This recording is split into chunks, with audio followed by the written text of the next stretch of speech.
सौरभ जोशी जी, दिल्ली से। महाराज महाराज जी, आपके चरण कमलों में कोटि कोटि प्रणाम। महाराज जी, जब हमारा मन सांसारिक भोग जैसे कंचन, कामनी और कीर्ति के प्रति आसक्त होने लगे तो उसे कैसे समझाएं कि इसमें सुख नहीं है? देखो, उसकी समझ के लिए विवेक चाहिए। अभी बुद्धि तो है सबके पास, उसमें विवेक नहीं उपजा है। विवेक जब होता है तो ये बात खत्म हो जाती कि कैसे समझाना चाहिए। होए विवेक मोह भ्रम भागा, तब सब विषय विलास विरागा। विवेक से, अच्छा विवेक बाजार की चीज है नहीं। बिनु सत्संग विवेक न होई, और सत्संग राम कृपा बिनु सुलभ न सोई। तो मुझे लगता है आपके ऊपर भगवान की कृपा है, क्योंकि संत संग मिला। तो अब मोहि भाव भरोस हनुमंता, बिनु हरि कृपा मिले नहीं संता। तो भगवान की कृपा है। अब सत्संग सुनो, तो सत्संग में इन्हीं तीनों बातों के काटने को बार बार घुमा घुमा करके उदाहरण दिए जाते हैं। तो आपके दिमाग में बैठने लगेगा। सत्संग सुनते सुनते मन पवित्र होने लगेगा, तो दिमाग बैठेगा भगवान के नाम में, भगवान की लीला चरित्र में। और इसका प्रभाव ऐसा है कि फिर और कुछ न सुहाए, फिर और कुछ अच्छा नहीं लगने लगेगा। पर वो दीर्घ काल ऐसे ही लगता है जैसे कई बार मतलब भजन में मन बहुत ज्यादा लग जाता है, तो नौकरी या व्यवहारिक अर्थ में जब वो क्लेश आता है ना, क्लेश आता है कि ये चिंतन छूटा, तो मन करता है आग लगे इस कर्म को, छोड़ो भागो यहाँ से। हाँ, पर अभी कच्चे हो, इसलिए अभी कच्चाई है ना बच्चा, इसलिए जब सच्चाई आ जाएगी तो हम आपको सच्ची कहते हैं। विश्व का कोई भी काम ऐसा नहीं है जो हमारे भजन को रोक सके। कोई भी कार्य ऐसा नहीं, और विश्व का कोई भी कार्य ऐसा नहीं जो मेरे प्रभु की प्रसन्नता के लिए न हो। जिसको जहां जो कार्य मिला है, खूब अच्छे ढंग से उस कार्य को करते हुए नाम जप करे, वो भगवत प्राप्ति कर लेगा। देखो, मांस काटना बहुत गंदा काम है ना, और सदन कसाई जी कितना चाहिए, बोले 1 किलो, तो वही शालिग्राम भगवान 1 किलो हो गए। कितना चाहिए, 2 किलो, वही शालिग्राम भगवान। और हर हर गड़ासे में नाम चल रहा है, भगवत चिंतन। वो किसी जीव को नहीं मारते थे, कसाई कुल में जन्म था, तो वहां से कसाई वाड़े से। पर है तो निंदनीय न कार्य, पर स्वधर्मो निधनो श्रेया, पर धर्मो भया। वो अपने धर्म का पालन करते हुए निरंतर नाम जब, तो सब बात बन गई बच्चा। कोई भी कर्म हमारे भजन में तब बाधक होता है जब हम अपने सुख के लिए अपने धर्म का त्याग करके आचरण करते हैं। अगर हम अपने धर्म में अपना सुख लें तो वो भजन ही बन जाएगा। जैसे गृहस्थी में ब्याह हो गया, अब एक पत्नी व्रत या एक पति व्रत, धर्म से वही गृहस्थी सफल हो जाए। अब उसी में व्यभिचार शुरू, अन्य अन्य, अब अधर्म हो गया, अब जल हो गया, पाप बन गया। ऐसे नौकरी है, उसे अर्थ मिलेगा, माता पिता की सेवा बनेगी, परिवार का पोषण होगा, हम अच्छी से अच्छी वस्तु अपने ठाकुर को भोग लगा सकते हैं, हम उसी पैसे से वृंदावन आ सकते हैं, उसी पैसे से 100-200 रुपए की बंदरों को, चिड़ियों को ऐसे, या किसी की दवा के काम में दे सकते हैं। तो हमारा काम बन रहा है ना, धर्म का काम हो रहा है। तो उसे हम इस रूप में देखें। भजन को हमने केवल मान लिया माला चलाना, भजन संपूर्ण भजन है।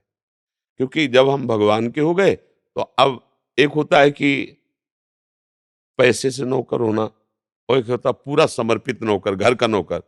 घर का नौकर घर का आदमी जैसा रहता है, नहीं रहता उसमें, क्योंकि पेमेंट नहीं लेता ना, तो वैसे ही कपड़ा पहनेगा जैसे बाबूजी पहनते हैं, वैसे ही कमरे में रहेगा जैसे बाबूजी रहते हैं, बाबूजी के साथ ही वो भले भाव में रहता है कि बाहरी आदमी यहाँ नौकर, पर वो समर्पित नौकर है। अब उसका और घर वालों में कोई भेद नहीं होगा, लेकिन जो पैसे से उसमें भेद हो जाएगा। तो अपने लोगों को प्रभु का ऐसा सेवक बनना चाहिए, घर वाला। यह हमारी पूरी सृष्टि मेरे भगवान की है, मुझे सेवा मिली है गृहस्थी की, तो गृहस्थी धर्म से चलो, भगवान को प्रसन्न कर लो। मुझे मिला विरक्ति, हम विरक्ति धर्म से चले, भगवान को प्रसन्न कर ले। कोई झंझट नहीं भगवान को रिझाने में, बस हम क्या अपनी दिमागी झंझट से परेशान रहते हैं। उसको अगर सही मार्ग में लगा दे, कोई परेशान। जीवन भर वैश्यागिरी की पिंगला जी ने, जनकपुरी में रहती थी, एक दिन उनके हृदय में आया कि धिक्कार हमारे जीवन को, मैं क्या कर रही हूँ। रोज श्रृंगार करके और शाम से 12 बजे रात तक बैठी रहती। वो भगवान को जब ज्ञान देना होता है तब विपरीतता दे। अब जो पुरुष आता तो ये अब आएगा और मुझे धन देगा, ऐसा कोई आया ही नहीं। पूरा अब सोचो, इंतजार में बैठे, कोई आया नहीं। भोजन की व्यवस्था कैसे।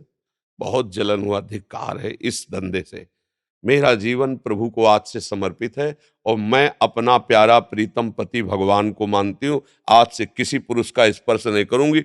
उसी समय वो इतनी पवित्र हो गई कि दत्तात्रेय भगवान भ्रमण कर रहे थे, उसी समय उसे 24 गुरुओं में एक गुरु माना, उसी समय, मतलब उसने कोई साधना नहीं की, निश्चय किया कि आज के बाद खत्म। मतलब निश्चय में कितनी पवित्रता हो गई कि भगवान ही दत्तात्रेय जी हैं, और दत्तात्रेय जी ने 24 गुरुओं की लिस्ट में उसको अपना गुरु माना, पिंगला को। तो बात समझो, अगर हम निश्चय कर ले कि मेरे भगवान, मैं प्रभु का, और सारी सृष्टि मेरे प्रभु की, अब जो प्रभु सेवा देंगे ईमानदारी से करूंगा, लेकिन प्रभु के लिए, बस महात्मा हो गया। खास बात समझनी, धर्म पर डटे रहो। अधर्म करोगे, एक दुष्ट आदमी गाय को मारने के लिए पीछे दौड़ा, और गाय ऐसे जंगल में घुस के ऐसे निकली, तो एक महात्मा जी बैठे थे, सत्यवादी थे। उसे पूछा, महात्मा जी गाय किधर गई? बोले गई हो, गए हो, गाय की हत्या कर दी। तो गाय की हत्या का जो अपराध हत्या करने वालों को लगा, वही महात्मा को लगा, गौ हत्या, और उनको नरक जाना। तो उनका हमने क्या किया है? बोले तुमने गाय को मारने का सहयोग करवाया। बताए, सत्य को भी बहुत समझदारी से करना है। सत्य बोलने से किसी की हत्या हो रही, किसी का नाश हो रहा है, तो ऐसे सत्य को राधे राधे, उस समय झूठ बोल दो, उसको निकाल दो। कई जगह शास्त्रों में ऐसा पाया गया है। अब आप किसी की जीवन रक्षा हो रही, जीवन बन रहा है, मैं दो शब्द बोलने में क्या होता है? क्योंकि सही बात पूछो तो सत्य श्री भगवान बका सब असत्य है। नहीं, ब्रह्म सत्यम जगन मिथ्या। तुम कह रहे बड़े सत्यवादी हो, सब झूठे ही तो बोल रहे हो यार, सब टोटल झूठ बोल रहे हो। अरे कैसे झूठ बोल रहे हैं? हम सत्य, हमने जो देखा, क्या देखा? देखो ऋषियों ने देखा, सर्वम खलविदम ब्रह्म देखा तुमने। तुम तो स्त्री देख रहे हो, पुरुष झूठ देख रहे हो ला, तो सब झूठे ही तो बोल रहे हो। सत्य तो भगवान का नाम है, भगवान का चिंतन है जी। दिग्विजय जी सहारनपुर से। गुरुदेव भगवान, आपके चरणों में कोटि कोटि प्रणाम। गुरुदेव, जहां हम रहते हैं वहां संतों का और भक्तों का संग नहीं मिल पाता। इस स्थिति में हम खुद को भक्ति में आगे कैसे बढ़ा सकते हैं? आजकल तो मोबाइल भगवान की बड़ी कृपा है, सर्च करो और सत्संग सुनो, है ने? और भक्त माल लेकर विराजमान कर लो। शास्त्रों भक्तों के जो नाम है, चरित्र हैं, उसमें विराजमान है, वो साक्षात अक्षर रूप से विराजमान है। भक्त माल पढ़ो, और संतों के जो वचन, अनुभूत संतों के वचन, उनको श्रवण करो, तो कहीं भी हो। अच्छा, मोबाइल में चला लिया, और भावना में हम देख रहे हैं कि हम वहीं बैठे हैं जहाँ सत्संग हो रहा है, तो आराम, उसको भाव किया जाता है। जैसे ऐसे मोबाइल, अब मोबाइल को हम रुमाल में रखा और सर्च किया, संत भगवान आ गए, हम सोच रहे हैं हमारे सामने वो बैठे हैं, पूरी सभा संतों के लिए, वो आंख मूंद लिए, एक एक शब्द सुन रहे हैं, तो आपका ठीक वैसे ही सत्संग हो रहा है जैसे राधा केली कुंज में बैठे। भावना ही तो सर है ना। अब मान लो आप यहाँ बैठे हो, चिंतन संसार का कर रहे हो, तो आप वृंदावन में नहीं हो, वृंदावन का सुख आपको नहीं प्राप्त हो पाएगा। और आप बाहर बैठकर वृंदावन का चिंतन कर रहे, रो रहे हैं वृंदावन के लिए, तो आप वृंदावन का सुख ले रहे हैं। मतलब खास बात होती है चिंतन करना। तो अगर बाहर सानिध्य नहीं संतों का, तो आजकल तो बहुत कृपा है, आप दूर देश से सुन सकते हैं किसी भी संत की वाणी। तो संतों की वाणी सुनो, और भक्त माल पढ़ो, और नाम जप करो, तो फिर आपको ऐसा नहीं लगेगा कि हम सत्संग में नहीं हैं।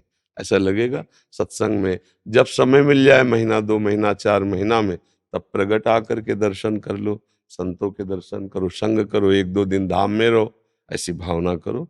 हमारा लक्ष्य बन जाए भजन, तो फिर हमें कोई नहीं रोक सकता। ऐसा नहीं कि आप यहाँ रह रहे हो तो प्रेमी हो ही जाओगे, ऐसा नहीं है। आप भावना, आज जैसे सत्संग में था ना, कि वैसे तो मैं सर्वत्र हूँ, पर मैं किसी में नहीं और कोई मेरे में नहीं। बस बात समझना है, भगवान खास बात भाव की कही कि अगर आपके भाव में मैं नहीं हूं तो मैं नहीं हूं। अगर आप भाव कर रहे हैं कि भगवान है, मैं भगवान में हूं, तो आए। देखो भगवान सब रूप में बने, आप नहीं मानते, ये दुष्ट है, ये नीच है, ये स्त्री है, पुरुष है, जड़ चैतन्य, तो कहाँ भगवान दिखाई दे रहे हैं? जड़ चैतन्य दिखाई दे रहा है, दुष्ट आदि दिखाई दे रहा है। सारा खेल उपासना का भाव में टिका हुआ है। हम भाव बना ले, बढ़िया आनंद आ जाएगा। आंख बंद करके हम पहुंच गए वृंदावन, वृंदावन की परिक्रमा दे रहे हैं, यमुना जी का आचमन कर रहे हैं, संतों के पास बैठकर सत्संग रोज सत्संग करो, रोज यमुना जी नहाओ, रोज वृंदावन की परिक्रमा दो, 10 मिनट में हो जाएगी। नहीं हो जाएगी? पूरा लाभ वो ऐसे मिलेगा। ये नहीं कि परिक्रमा की तो वो अलग लाभ मिलेगा, वो पूरा वैसे लाभ मिलेगा। और आप परिक्रमा में चल रहे हो और गंदी बातें कर रहे हो, नशा कर रहे हो, इधर उधर की निंदा स्तुति, कुछ नहीं मिलेगा, लिख लो, अपराध बन गया। शांत में बैठे, अब अटल्ला चुंगे में पहुंचे, प्रणाम किया, और नाम जप करते हुए अब चले, धीरे धीरे धीरे आगे। कृष्ण कृपा धाम, फिर मोड़ किया, फिर इस्कॉन मंदिर आ गया, फिर यहाँ से आगे बढ़े रमण रेती, फिर राधा केल कुंज आ गया, फिर वारा घाट। हम भाव से चले, 15 मिनट में परिक्रमा हो गई, पूरा फल मिल गया। आप देखो, भाव का सारा खेल है। भगवान यही तो कहते हैं, भाव का भूखा हूं मैं और भाव ही एक सार है, और भाव से मुझको भजे तो भाव से बेड़ा पार है। भाव बिन सूनी पुकारे मैं कभी सुनता नहीं, भाव पूरित टेर ही करती मुझे लाचार है। भगवान ने कहे तो भगवान की बात, भाववश्य भगवान भजी सदा राधा रवन। भाव का सारा खेल है। तो भैया आप ऐसा मत सोचो कि आपके पास संत समागम नहीं। वो सही बताए, जब भगवान यहाँ है तो सब संत यहाँ है। भगवान में ही सब संत जाके लीन होते ना। जब भगवान यहाँ बैठे हैं तो मतलब आप अधूरे तो कभी हो ही नहीं। पर अगर आप अपने को अधूरा मानोगे तो फिर आप अधूरे हो। यही खास बात मान्यता की रह गई है। जब बड़ी सूक्ष्मता से देखा गया तो सारी बात मान, आप पुरुष हैं, अब आप में हमें कोई दिव्यता नहीं दिखाई दी, आप मेरे भगवान हैं, तो आपका चितवन, आपकी मुस्कान, लेकिन देखो मेरे प्यारे मुझे कितना प्यार, हम जैसा सोच रहे हैं वैसा आप दिखाए, आप क्या हो, हमारी दृष्टि क्या है। बस सारा खेल हमारी दृष्टि। हमको साधना से अपनी दृष्टि सुधारनी है, अपना भाव सुधारना है, सच्ची मानना। जब भगवान है तो भगवान के रोम रोम में अनंत ब्रह्मांड है, अनंत ब्रह्मांडों में जितने महात्मा वो सब आपके हृदय में है। आप फैलाते चले जाओ, भाव करते चले जाओ, आप मगन हो जाओ। भाव नहीं तो यहाँ रहते हुए भी अभाव है आनंद का। ये आनंद समुद्र है वृंदावन। अगर आप भाव में हो तो कहीं भी विश्व ब्रह्मांड में हो, वही मान लो आप समुद्र के किनारे या किसी नदी के किनारे या किसी जंगल, अब भावना की वृंदावन है, गलबैया दिए देखो कैसे श्याम सुंदर लाडली। आप भावना करो ना, सारा खेल बावला का है। और भावना नहीं तो यहाँ भी आप देखो, घूम के देखो, आपकी भावना संसारिक है तो प्योर संसारिक दिखाई देगा, प्योर, कोई भी वैष्णव नहीं दिखाई देगा। आप जब संसारिक दृष्टि से देखोगे तो आपको लगे सब नाटक हो रहा है, सब नाटक हो रहा है, सब पैसे का खेल, सब पैसे की भूख है। मतलब जैसा आप चिंतन करोगे वैसे नजर आने लगेगा। आलोक मिश्रा जी। राधे। महाराज जी, चरण स्पर्श। महाराज जी, मन में आने वाले गलत विचारों, जिन्हें मैं स्वयं जानता हूं कि ये गलत हैं, उन्हें कैसे रोकूं? नाम जप से, नाम जप के द्वारा हमें ऐसा बल प्राप्त होता है जिससे हम उसके दृष्टा बनते हैं। जब तक आप मन में तदात्म रहेंगे तब तक आप मन को सुधार नहीं सकते। तदात्म माने जैसे अपने लोग कहते हैं आज ये खाया जाए, आज ये देखा जाए, आज ये सुना जाए, आज ये भोगा जाए। तो आपकी चीज नहीं थी वो बात, वो थी मन की। पर आप इतने तदात्म हो गए कि अपनी बात मान ली कि अब आज तो हम यही खाएंगे क्योंकि हमारी इच्छा है, तो आप फंस गए मन में। अगर आप दृष्टा बन के देखेंगे कि मन ये चीज मांग रहा है, मन ये बात फेंक रहा है, तो अगर गलत है तो आप उसको ना कर दीजिए। अब जब ना करेंगे तो आपको जलाएगा, परेशान करेगा। उस समय नाम राधा वल्लभ श्री राधा वल्लभ, उसकी सुनना ही नहीं, वो सैकड़ों बार आपको परेशान करेगा, बस वो डिलीट हो जाएगा, वो नष्ट हो जाएगा। यदि आपने उसके कथनानुसार सपोर्ट नहीं किया और नहीं आपने नहीं नहीं बार बार और राधा वल्लभ श्री, वो डिलीट हो जाएगा, शांत हो जाएगा। ऐसे ही वो कई वर्ष जब साधना करेंगे तो बार बार फेंकता रहेगा, क्योंकि बहुत जन्मों का जमा है। जो जमा है वही फेंकता, और नई चीज नहीं फेंकता। जो पूर्व जन्म में जन्मा है ना, लोक लोकांतर में हमारा जन्म होता रहा, भटकते रहे, तो सब हमारे मन रूपी चिप में जमा है। अब जब हम भजन में बैठते हैं तो भजन उसको डिलीट करता है, मन को खाली करता है, निर्मल करता है। तो जहाँ वो डिलीट तो सामने आना शुरू होता है, तो हम लोग घबरा जाते हैं, कितनी गंदी बातें हैं, कितना वो प्रेरणा भी लगेगी, वो ऐसा भी लगेगा कि ये पूर्व में किया है, ये ऐसा भी लगेगा आगे मैं करूं। वो सब पुरानी बातें हैं उसमें, उसको डिलीट होने दो। ना बुरा मानो ना अच्छा मानो, बस शांत रहो, राधा वल्लभ श्री राधा वल्लभ श्री राधा, वो हटता चला जाएगा। सैकड़ों बार वही बात आएगी, पर वो नई बात आ रही जो पुरानी जमा है ना। जैसे एक मैसेज किसी ने लाख बार किया तो लाख बार वो आता रहेगा ना, तो ऐसे ही वो आता रहता है, बहुत जन्मों का है। तो इसलिए शांत होकर जो भजन करता रहता है, धीरे धीरे उसका मन निर्मल हो जाता है, और निर्मल मन में भगवान की झांकी आ जाती है, काम बन गया। निर्मल मन जन सो मोहि पावा, मोहि कपट छल छिद्र न भावा। तो वैसे ही आपको लगेगा कि मन शांत है, लेकिन जहां भजन करना शुरू करोगे वहां वो ज्यादा गड़बड़ी फेंकेगा, क्योंकि अब भजन उसे डिलीट कर रहा है। इस बात को हृदय में बैठा लोगे तो अच्छा लगने लगेगा कि सब गंदगी जा रही है और भजन हमारे अंदर बैठ रहा है। धीरे धीरे धीरे हृदय आनंदित होने लगेगा। जहाँ निर्मलता आने लगी तो जब तक पाप रहते तब तक जलन बहुत होती है, इसलिए लोग भजन छोड़ देते हैं। नाम जब छोड़ देंगे और सब दान पुण्य और जाना आना है सब हो, लेकिन नाम जब वही कर सकता है जो कृपा पात्र जन है। जहाँ नाम जब शुरू किए तो आग शुरू हो जाएगी मन में लगना, क्योंकि उसकी वासनाएं नष्ट होंगी ना, तो मन फिर चैन नहीं लेने देता उपासक को। तभी तो आप देखो ना, गृहस्थी में रह करके थोड़ा संयम भले बर्दाश्त हो जाए, अगर विरक्त हो करके फिसल गए तो बहुत ही बुरा होता है। क्योंकि जैसे दुश्मन के ऊपर चढ़े रहो और वो अगर ऊपर आ गया तो अब आपको अपने ऊपर नहीं आने देगा। अगर वो बलवान है तो मन बहुत बलवान है, जहां साधक इसके ऊपर चढ़ा और इसको मारना शुरू किया नाम से, अब वो अवसर खोजता है कि एक बार इसके ऊपर हमारा शासन हो जाए। तो दिखाता है, दृश्य दिखाता है, भोग दिखाता है, यही उसका बल है। अगर उपासक ना ना ना धर्मयुक्त है तो हाँ, अधर्म है तो ना। धर्म क्या है, अधर्म क्या है? शास्त्र जिसे कहता है करो वो धर्म है, और जिसे कहता है ना करो वही अधर्म है। मन ठीक हो जाएगा। पर नाम जब अगर छूटा तो कोई अकल काम नहीं करेगी।